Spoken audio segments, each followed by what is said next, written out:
안녕하세요. 오늘은 저희 부부가 설정한 단기 목표 1억 모으기 방법에 대해 이야기해 보려고 해요. 1억이라는 돈이 있다고 당장 부자가 되는 것은 아니지만 저축 습관을 들이고 1억을 모으기까지 어느 정도 시간이 필요하기에 투자 공부도 하며 투자를 시작하기에 상징적인 금액이라서 1억을 목표로 설정해봤어요.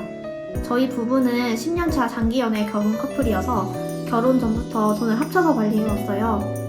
그동안 집을 구하고 인테리어도 하고 가정가구 채우고 결혼식도 하느라 모은 돈을 많이 써서 2024년 2월까지 1억 모으기를 다시 시작하고 있어요. 중간에 주식으로 날려먹거나 물려있는 돈도 있고 당장 해지해서 쓰기 어려운 청약통장이나 공제저축도 있지만 다시 가용자금만으로 1억을 모아서 새로운 투자를 해보려고 생각 중입니다. 이제 제가 저축하며 쓰는 방법이나 마인드를 소개해 볼게요. 먼저 첫 번째는 예쁘고 깔끔하게 저축하려고 하지 말자입니다. 이게 무슨 말이냐면 깔끔하게 떨어지는 금액을 저축하는 게 아니라 먼저 목표 금액을 설정하고 나누기 개월수를 해서 그 금액을 맞추는 거예요. 예를 들어 나는 1년에 1000만 원을 저금하겠다 하면 1000만 원을 12개월로 나누었을 때 83.33333원이잖아요. 에이 3만 원 정도는 그냥 내가 쓰자 하고 80만 원만 저축하는 게 아니라 조금 끝다리가 지저분하더라도 84만 원은 꼭 저축하자라는 마음을 갖는 것입니다.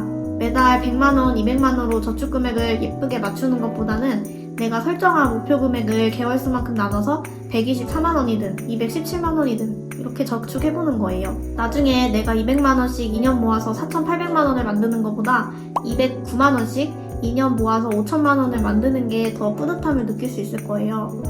한 달에 9만원 차이가 전혀 다른 느낌을 주는 저축 금액을 만들어줘요. 9만원을 어디서 어떻게 아낄 수 있을지 고민해보는 것도 좋을 것 같아요. 두 번째는 과시, 허세 비용을 줄이자입니다.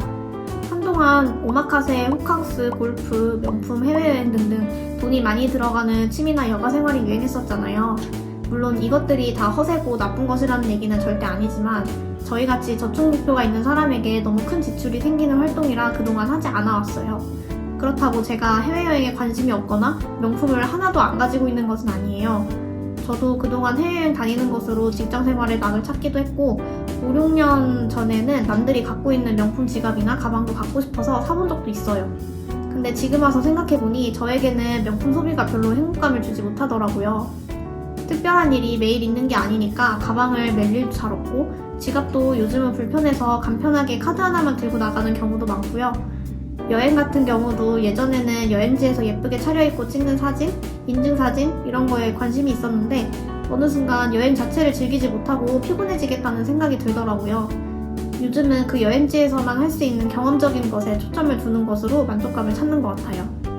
결론은 내가 꼭 하고 싶은 것이라면 그만큼의 돈을 투자해보는 것도 나쁘진 않지만 이게 진짜 내가 원하는 건지 남들의 시선으로부터 보여지기 위해 하려는 건지를 잘 구분해볼 필요가 있다는 거예요. 다른 사람들이 SNS에 올린 행복해 보이는 모습을 내가 한다고 해서 그게 내 행복이 되는 건 절대 아니에요. 그러니까 남들과 비교하지 말고 내가 행복한 과정을 찾아보는 것이 중요해요. 분위기나 다른 사람들에게 쉽게 휩쓸리시는 분들은 SNS를 끊어보시는 것도 좋을 것 같아요. 물론 그 행복을 찾는 과정에서 이리저리 돈을 써볼 수는 있다고 생각합니다. 사회초년생일수록 내가 어디에 돈을 써서 행복한지, 이렇게 소비하는 돈은 별로 행복감이 오래가지 못하는구나 등등을 느껴보는 게 중요한 것 같아요. 저도 여행을 다녀보고 명품을 사보고 깨달았으니까요. 세 번째는 혼자 쓰는 돈을 아끼는 것입니다.